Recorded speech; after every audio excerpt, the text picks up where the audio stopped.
Welcome to the Monumental Baptist Church and the 10th City on the Hill. We're very happy to have you here today and to be a part of this historic event, to welcome the people's voices. The people's voices need to be heard. Amen? Amen? Amen? Amen. This is a Baptist church, you know. So thank you, and we welcome the opportunity to have you here this time. Mr. Nichols. Thank you. I'm John Nichols from The Nation magazine, and welcome to the People's Voices Summit on challenging the G20's agenda. We are privileged to have with us one of the boldest thinkers about economics in the world, a man whose ideas will be discussed inside the G20 summit. Dr. Joseph Stiglitz, the former chief economist of the World Bank and the winner of the Nobel Prize for Economics. And welcome, Dr. Joseph Stiglitz. One of the basic economic concepts that's really important to understand is, why is there a need for global governance at all? It's a concept that economists have talked about, externalities. What one person does can affect others. And if, when they take those actions, they don't bear those consequences, their incentives will be wrong. The United States financial markets, for instance, took actions which, in maximizing their own well-being, had an enormous negative effect on the rest of our society. And that means we have to act cooperatively, collectively together. But we haven't yet created the institutions or even the mindsets with which we can do that effectively, democratically. Can you tell me what it is I need, doctor? He said, yeah, sing it. Yeah. What do you need? Something everybody needs, and that's good health care. Good health care. Let me hear you say it. Good health care. I'm one of the millions. I'm uninsured. I got a problem. You know the cure. I said,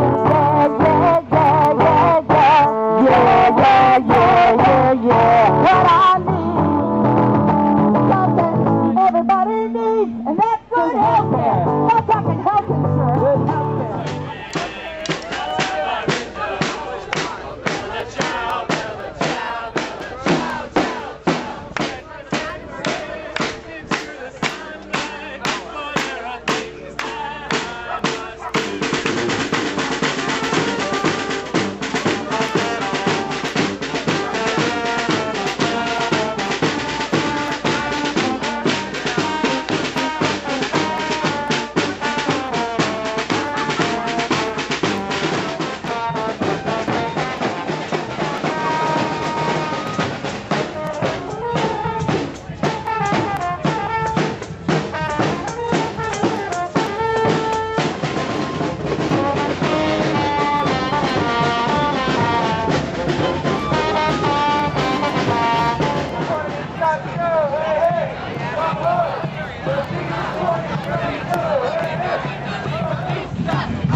Systematically violated, and they've been harassed by the police in the middle of the night.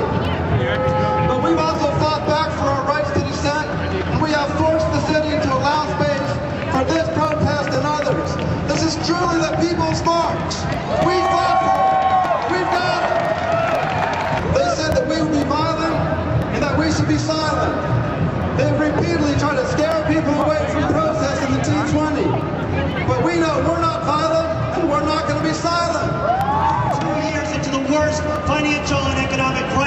since the Great Depression. All around the world, millions of people have lost their jobs, millions of people have lost their homes, millions of people have lost their retirement. Capitalism and its prices has spread misery throughout every single nation on this planet. Deregulate everything. They want to privatize everything. They want to shred our welfare state. They want to bust our unions. They want to cut our wages and benefits. And we say to all that crap, no way. We are not going to take it. And we have to push Obama to deliver the change we want, the change we need. So far, he has only heard from corporate America. We have to make him hear our voice. As Obama said during his campaign, change doesn't come from Washington, it comes to Washington. We have to bring our demands to Washington, D.C. We have to march for single-payer health insurance. We have to march for jobs.